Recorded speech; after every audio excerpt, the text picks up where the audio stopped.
Hello class. Today we're doing Red P10.5. Let's begin. It says find the slope and y-intercept of the graph of the linear function. Well, when we are looking at slope, we first must have our formula in the slope form. Okay, that's the first thing. And for it to be in slope form, then that means it is y equals, and then you have mx plus b, where there's a numerical value here and a numerical value here. At this point, we can identify that the m represents slope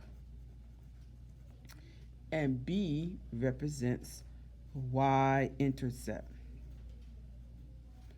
Okay, with that in mind, let's begin. Find the slope and the y-intercept of the graph of the linear function. So here's 2. First, is it in slope form? Y equals negative 7x plus 5. Yes, it's in slope form. All right. Second, once we have identified it, then we identify where the y-intercept is. So the y-intercept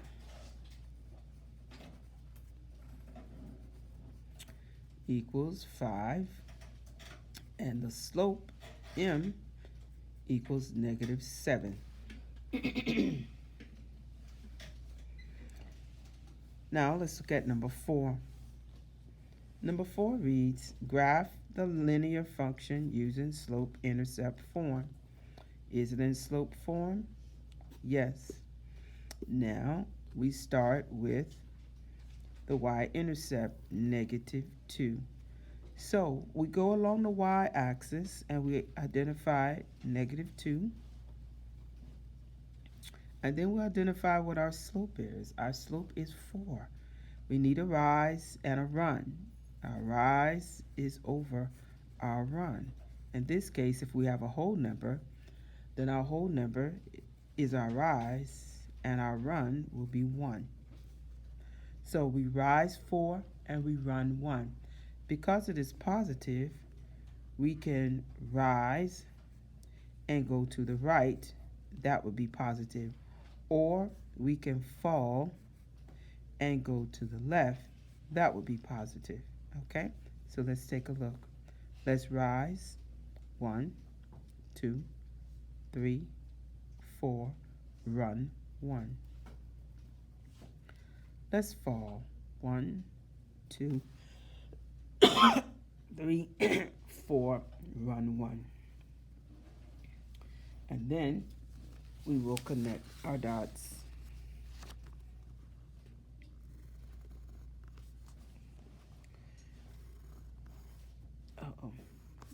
Okay, and that is our graph.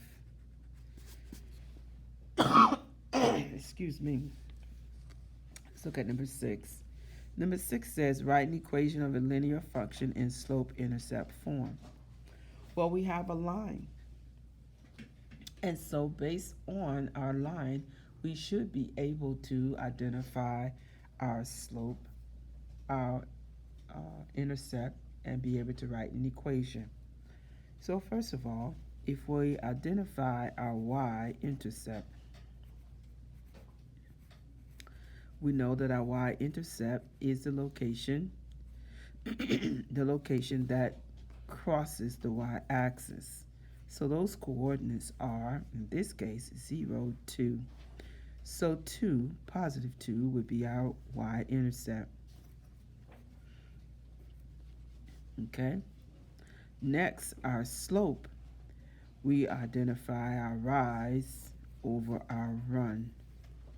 So we're going to rise and run to our next indicator. Okay?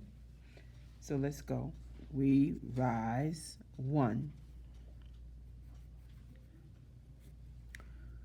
We run 1, 2, 3.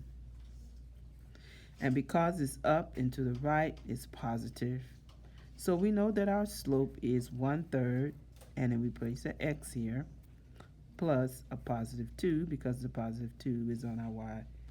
And so y is equal to, and that is our slope and y-intercept.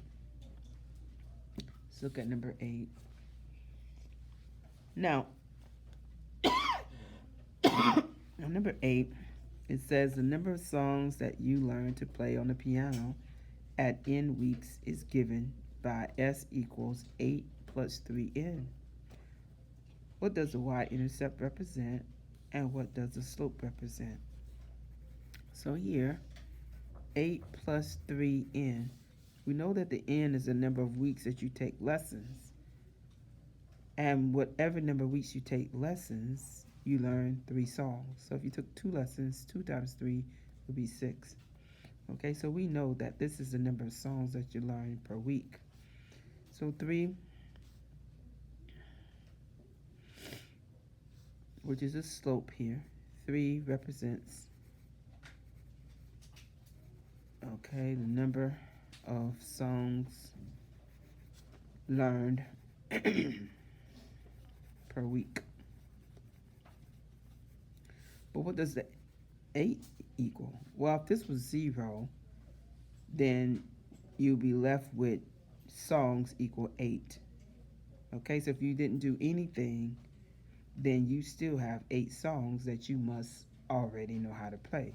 So 8 represents what you already know or have. Songs you know, or what you have, or your starting point. All that is an indicator of what 8 represents. Okay? See you in the morning.